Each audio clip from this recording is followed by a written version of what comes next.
Yeah. So I'll quickly go through the OSCEs, and I went through the earlier OSCEs, and I felt that I tried to make some new questions as well. Uh, so this is a case scenario again, a 26 weeker, 690 grammer, no antenatal steroid coverage. Delayed cord clamping was done. Baby was started initially on NIV support. Early rescue surfactant was given. Baby came down on 25% oxygen on day 1. But subsequently, from day 2 onwards, the FiO2 increased to 40%. There were occasional apneic episodes, required mechanical ventilation, and baby had mild pallor. So what do you think are the common 4 differentials for this deterioration on day 2 with increased FiO2, occasional apneic spell, requiring mechanical ventilation? So you can start typing in the chat boxes.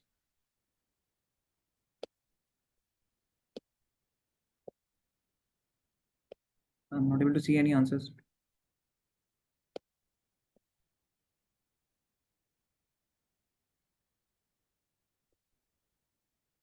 I think now you should be able to type it. Right.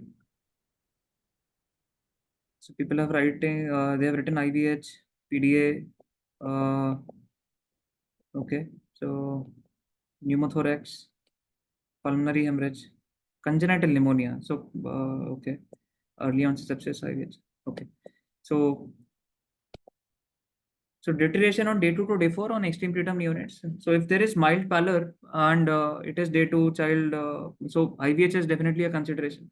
So you, of course, you would have to rule out by doing a clean ultrasound, and you may measure hemoglobin levels as well. PDA is always a consideration from day 2 to day 4, since there is a history that you have given surfactant. Pulmonary pressures must have gone down, and PDA flows from left to right shunting must have increased. Early onset sepsis, or what people have written congenital pneumonia, they may present early in course on day 1, day 2, day 3. So you would have to send blood cultures, may have to start empirical antibiotics depending on your unit protocol. And fourth, which some of you have written, is air leak syndromes, pneumothorax, or pulmonary interstitial emphysemas. I think these 4 are the common culprits. Pulmonary hemorrhage, yes, it is also a possibility since post surfactant.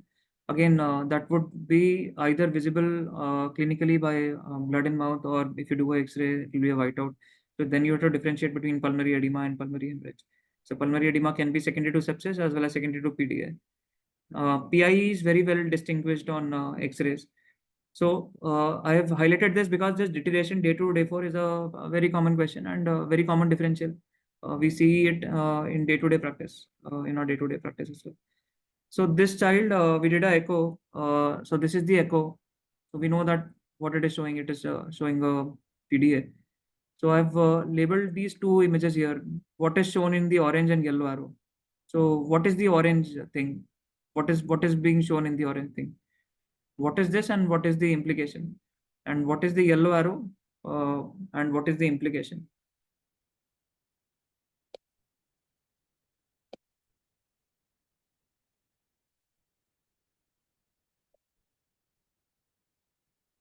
Towards broke flow. No, what it depicts, which flow it is, what is it called, what is the flow like. We all know that it is PDA. So unidirectional flow. Okay. Left to right is orange. So what is this represent? What is this representing? So it is a ductal flow. We know that. So there is no reversal. You're wrong. There is no right to left is very little, maybe 5%. So one has written it is growing pattern. Actually, it is pulsatile pattern. So orange arrow shows that this duct is pulsatile. Majority of it is left to right, and it is unrestricted left to right shunting. What is the yellow thing? So where is the Doppler here? So here it was in the PDA. Where is the Doppler PW gate here, and what it is showing? The yellow one, right to left. So it is not in the duct. So it is the same baby. Anyone?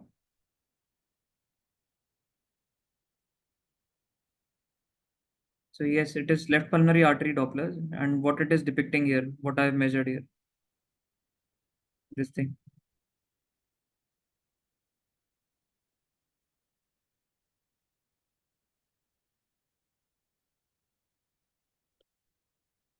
So I'll go ahead. So no, not pulmonary artery pressures. So these are left pulmonary artery and diastolic flow. So we measure the left pulmonary artery and diastolic velocity. And if it is more than 0.5 meter per second, here it is 54 centimeters per second, it shows that there is increased turbulence, increased pulmonary blood flow because of increased left to right shunting. Uh, so what is the most efficacious drug? If we go ahead and close this drug pharmacologically, what is the drug which is most efficacious as per data and evidence, and what is the dosage regimen that should be used?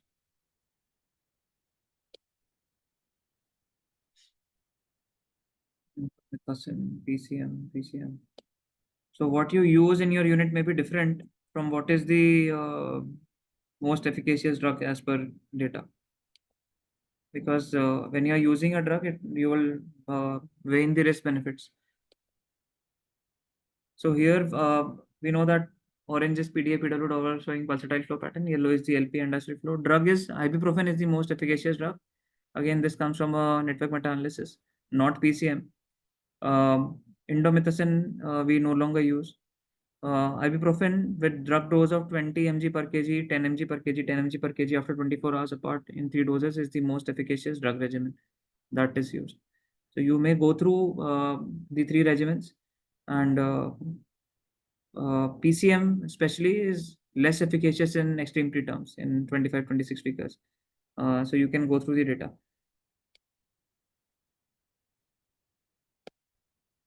So we come to the second OSCE. So 29 weeker, again, no antral steroid coverage, was mechanically ventilated at 6 hours. There was increased FIO2 requirement. HB was 10 gram percent.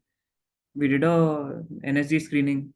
So what do you think is the diagnosis as per the cranial ultrasound finding? And what is the severity of this morbidity? You can write the 2 classification systems that are used simultaneously.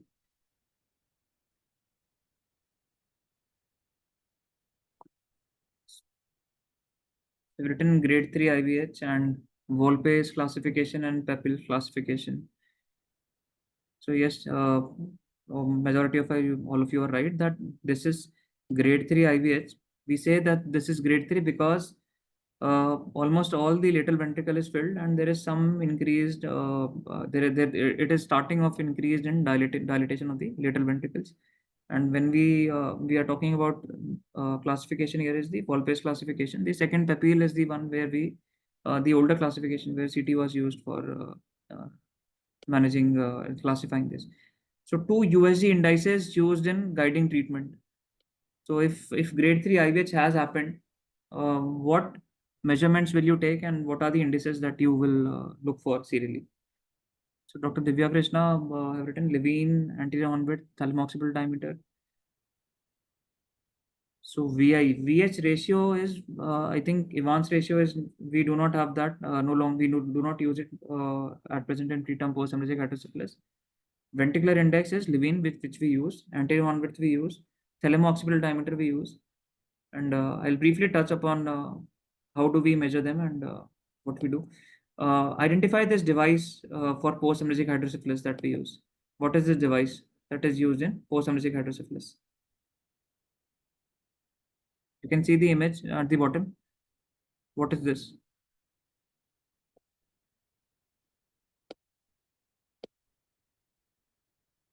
So anyone? I'll give 10 seconds and then maybe I'll move it because of lack of time. So what is this device that is used for post-hemorrhagic hydrocephalus? No, it is. It is a form of extraventricular device, but what it is exactly? So maybe I'll move it if I'm answering. So we know that it is grade 3 Levine Gay. What I showed in the previous slide is a Humaya reservoir or a cerebral reservoir, what we commonly called as a cerebral reservoir. No, not it is not VP shunt. We know about the grading. I think we'll skip the grading. So this is what Levine index is from the midline of the fox till the lateral most part of the lateral horn is the measurement of Levine, and we measure the right Levine and left Levine at the level of when the third ventricle is just opened. There are nomograms from preterm till 44 weeks of age, and usual cutoffs for action was 97 plus 4 mm, 97 centile plus 4 mm. for Levine index. But we do not only rely on Levine. So this is a common chart that we use in our units: right ventricular index or right Levine and left Levine, anterior horn width, right and left, thalamo-occipital diameter, right and left, and third ventricular diameter and RI. So along with head circumference, it has to be serially monitored in this chart for every case who has grade 2 or more bleeding um, in uh, in your NICU. So we'll move ahead. What is this graph that has been labeled with yellow? What it is exactly? What this graph is showing? What it is called? So we'll move from ultrasounds to ventilator graphics. So what is this graph called? Yes. So this is a flow time scalar. You are right that this yellow point is flow time scalar. This is pressure time scalar, and this is a volume time scalar. And what does this blue labeled part in the figure indicate in the flow time scalar? You are able to see this blue arrow?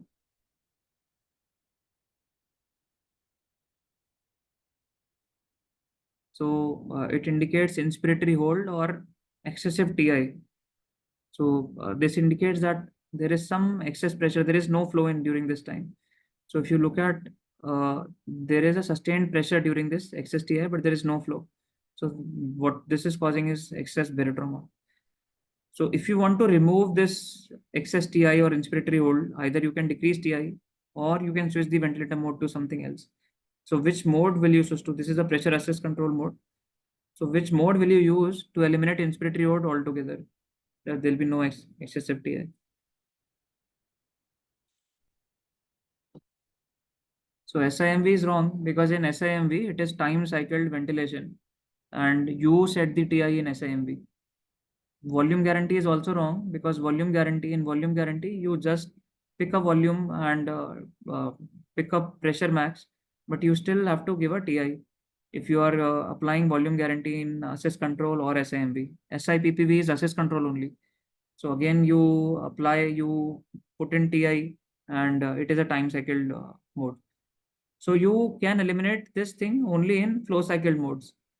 So some of you have got it right, but majority of you have actually got it wrong. So it is a flow time scalar inspiratory hold, but pressure support ventilation, since it is flow cycled, it is the only mode where you actually eliminate expiratory synchrony and you eliminate this inspiratory hold. So once this flow reaches around 20% or 25% of peak inspiratory flow, the ventilator will go into expiration and therefore there will be no inspiratory hold. So flow cycle ventilation is the only way where you can eliminate this inspiratory hold or expiratory asynchrony, and you do it in pressure supportive ventilation, not in any other mode. So which growth chart this is?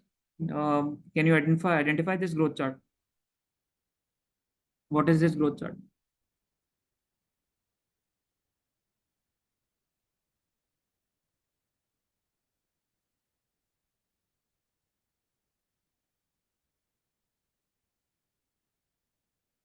Only one answer.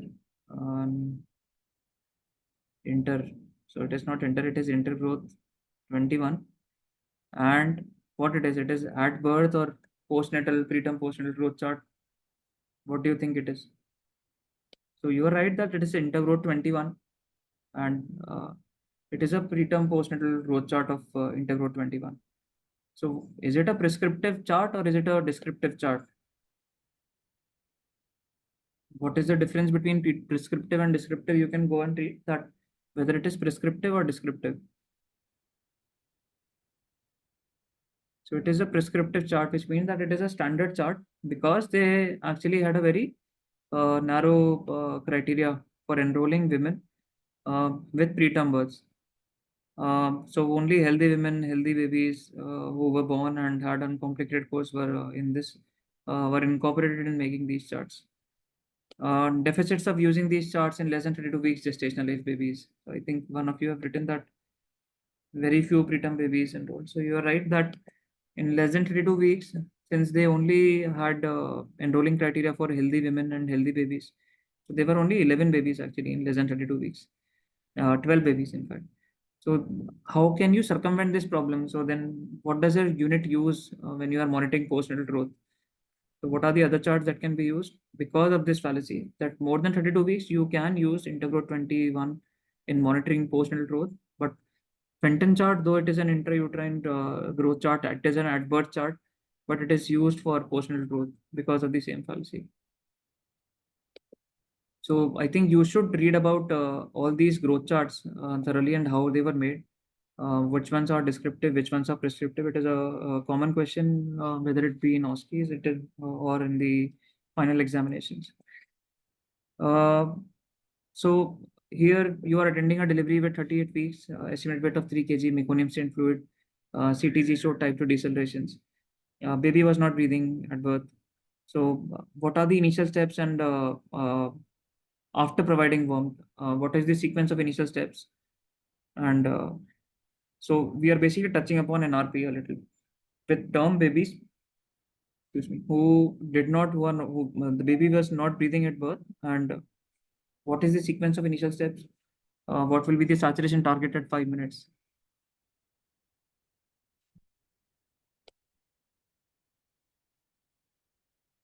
So warmth we have already given. So after warmth, how do you go about it?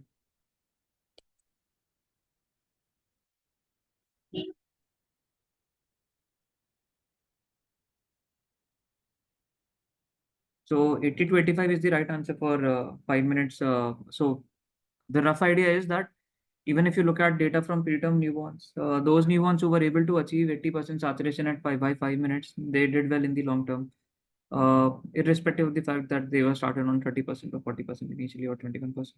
Those neonates who did not were not able to achieve this saturation of 80% preterm newborns, they did not do that well.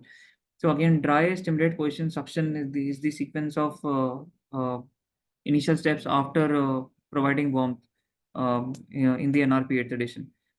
So what is the first sign of effective ventilation during this session of baby? So if the child is not breathing, how will you assess that you have effectively ventilated this side?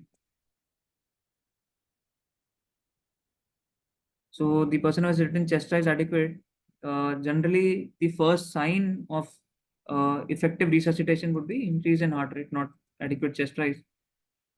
Because ultimately you are looking at the heart rate. So you may not achieve chest rise. So what NRP writes is that at times you provide positive pressure ventilation, positive pressure breath. You may not achieve that discernible chest rise, but if you are able to achieve increase in heart rate, then you are ventilating. So as per NRP, the increase in heart rate is the first sign of adequate ventilation. Dose of adrenaline bolus required for this baby. Say if this baby was intubated and the heart rate remained less than 60, what is the dose and route for adrenaline in India that you should use in the NRP? So just writing 0.3 ml won't cut it because you are writing 0.3 ml undiluted adrenaline. No, this is wrong. So you have to mention the dilution in every OSCE. Uh, I hope that you are not using undiluted adrenaline in your units.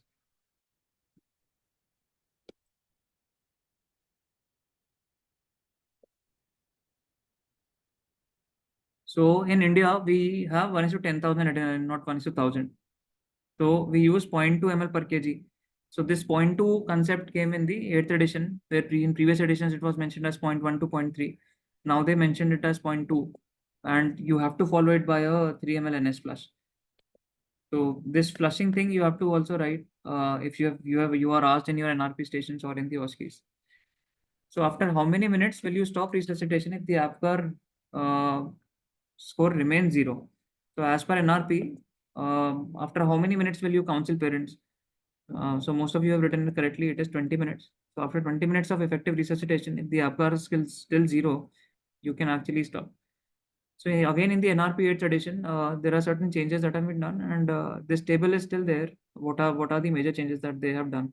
So this 0.01 to sticking to a single dose of 0.02 mg per kg, and the changes in steps, or the order of steps in the initial registration. So you can go through them once. So you can get some questions on drugs. So there'll be a station of drugs, and you can get them in OSCEs also. So how much elemental calcium does each ml of 10% calcium gluconate have?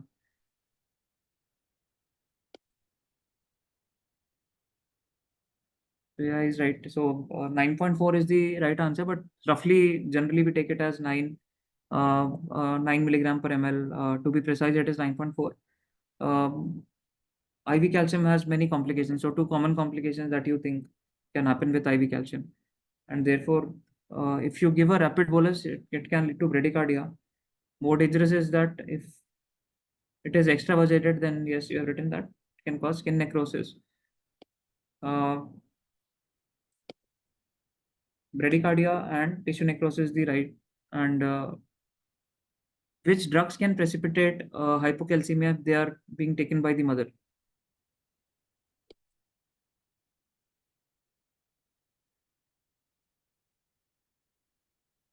So yeah, if the mother is on anti-seizure medications, the neonates may develop hypocalcemia subsequently. If you have a neonate with low calcium and with hypocalcemic seizures, which are refractory to calcium, say for 2 days also you're given adequate doses of calcium, then a common thing is that you have to look at magnesium levels, which most of you have written, and then you have to correct hypomagnesemia before going ahead.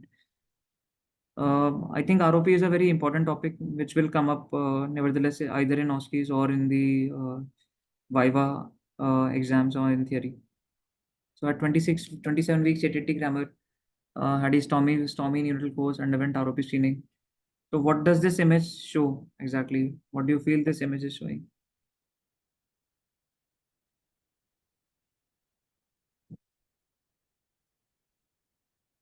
Ridge.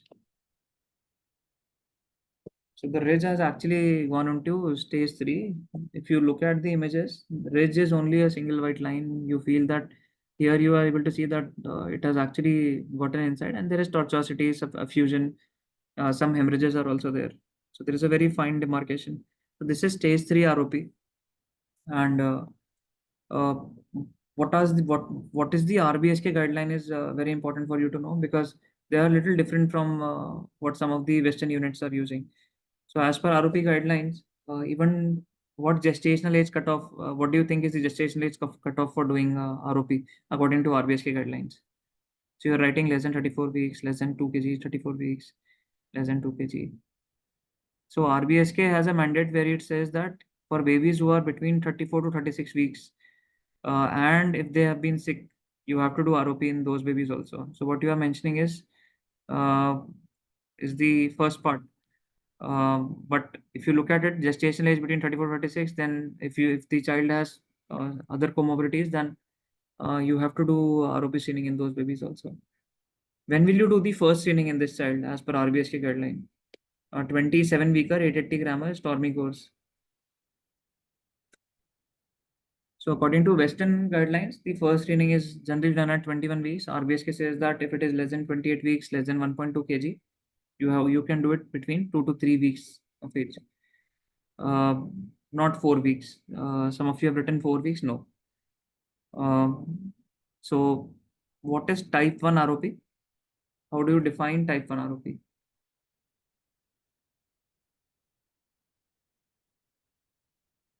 So you've written type required for laser management. Yes. So type 1 requires treatment. To remember what constitutes a type 1 ROP, you have to remember that uh, any ROP in zone 1, even without plus. So any stage ROP with plus disease in zone 1, whether it is stage 1, stage 2, but there is plus disease, will require treatment. Without plus, stage 3 ROP requires treatment in zone 1, and zone 2, stage 2 or 3 with plus. So you have to be thorough in your ROP guidelines, ROP images, uh, anti-VGF requirements, laser requirements, what kind of laser is used, and all those things. So here you are able, this is a uterine artery Doppler. So what are you able to see in this uterine artery Doppler image? What do you think it shows? So antenatally, umbilical artery, sorry, this is an umbilical artery Doppler. So you are able to see that what does this umbilical artery Doppler shows? So no, it is not REDF, it is ADF. You cannot see any reversal in the flow. There is absent and diastolic flow. So what do you think if this mother's gestational age is say 28 weeks at present? So what will you recommend this mother? How will you monitor this ADF in the umbilical artery? Termination, no. Monitor Dopplers biweekly. LSCS, no. So you need not terminate ADF at 28 weeks just because there is ADF. So what is the classification? So what is the staging that is used? So the second question is write down the staging used for management of abnormal Doppler. So the staging is called Barcelona or Gratakos classification. I'll cover what is Gratakos in Barcelona, and according to Gratakos classification, you need not terminate ADF babies just because they are ADF at 28. You can carry on with them by till 34 weeks. For RADF, you have to deliver by 30 weeks, and we'll touch upon Gratakos classification. So what is ADAPT? Again, in the current scenario where we are talking about Doppler abnormalities, IUGR, what is ADAPT trial, ADEPT?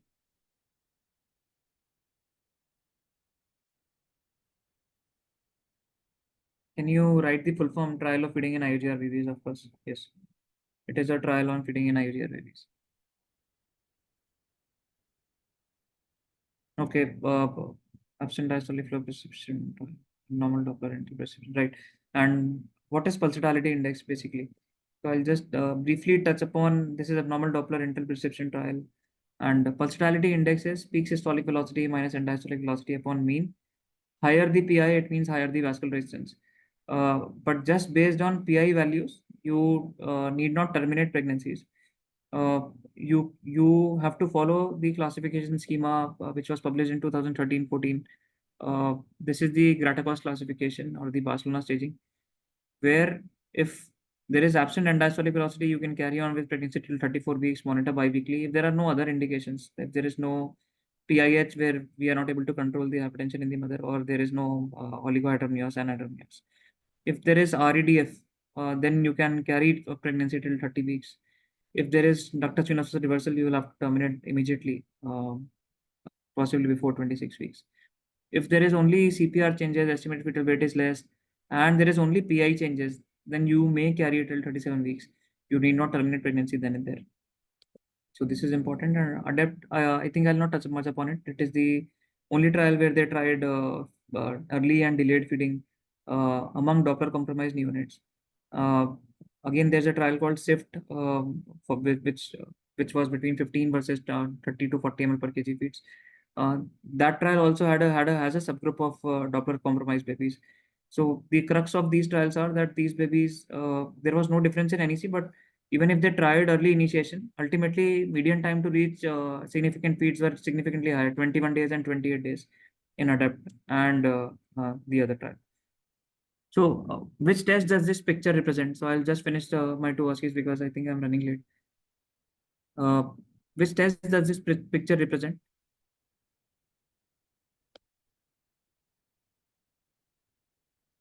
So this is not EEG.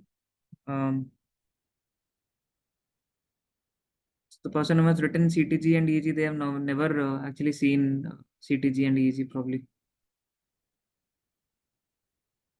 So this is BERA or ABR. Identify the abnormality in tracing. Can you actually identify any abnormality?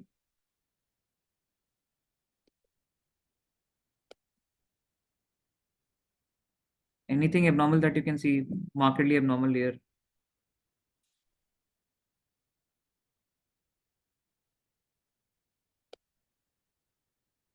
So, so Dr. Devi has written that 70 decibel loss. So what you can see in the left ear, there are waves.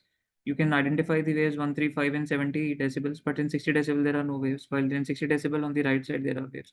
So grossly, what you are seeing is that there is a 60 on 60 decibel there is a sensory reading loss on the left side, while there is no loss on the right side. But there are no waves even on 40 decibels in the other ear as well. You have to look at peaks and latencies between 1, 3, and 5 waves. So there are nomograms for inter-peak latencies between 1, 3, 1, 5 waves. So you need to go through them before your exams. What is the anatomical origin of wave 1, 3, and 5? I think in our anatomy and ENT classes, we were told a lot about them. The acronym was E. coli Ma, that wave 1 was the first order neurons of 8 fibers arising from the cochlea. Wave 3 represents the cochlear nucleus, and wave 5 represents the inferior colliculus. Uh, you need to have some idea about interpeak latencies of 1, 3 and 1, 5. And how does Bera and OE look like? What is the OE machine looks like? Uh, According to JICH, what is the timeline for screening? I think I'll directly jump to that. That in our conventional books, it was written as 136 rule, where by 1 month you have to screen, by 3 months you have to definitely diagnose, and by 6 months you have to intervene. What 2019 update says that if you are able to achieve this, you have to jump to 1 to 3 rule, where you have to screen by 1, diagnose by 2, and intervene by 3 months. So you have to try that even in your most sick babies, you have to do a diagnostic testing. Say for extreme preterm babies, if you at the time of discharge, you can actually do Bera if the child is 3 months old. This is the last OSCE. This again is a male neonate. You can see the scrotum, the penis, and the penis tip. So what is being shown on the penis tip here?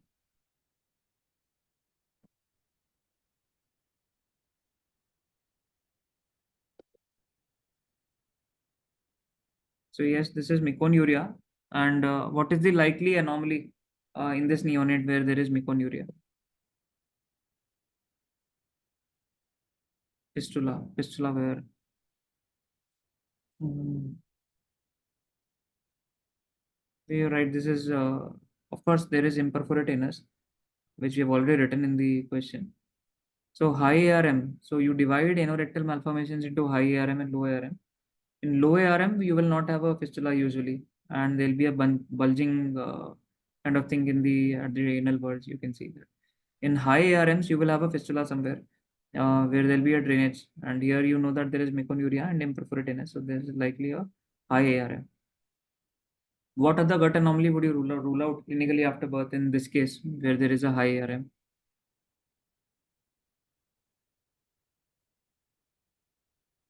So yes, you need to rule out esophageal atresia and TEF because there is a strong association of imperforate anus and bacterial anomalies. So this child had recurrent UTI after all surgical procedures have been completed. Why does this child have recurrent UTI? What do you think is the reason that this child, even after having operative intervention for a high ARM, has recurrent UTI?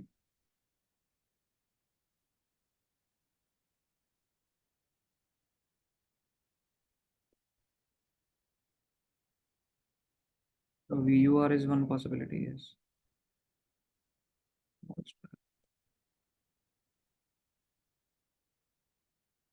So VUR and missed or recurrent rectourinary fistula, because you have to resect the fistula tract. So you may miss if there are more than one fistula tract, or you do not do it wholly in the same fistula tract. Then you may miss it, and it may result in recurrent infection, though there may not be any gross meconiuria there. VUR and obstructive uropathies are, of course, a major concern. So this is a plain algorithm. So you should know that what do we do in males? Evaluate cardiac and TEF. You have to rule out. You have to look at kidneys and perineal inspection. If you think that this is a high ARM with meconium and urine, so you have to do a colostomy and then later on a pull-through procedure. But if there is a midline raphe, which means that it is not high, it is low ARM without war, so that you can do a anoplasty directly. So I think I'll stop here, ma'am. I think I've exceeded my time limit a little here. Thank you so much, Akash. That was a really great OSCE, very comprehensive.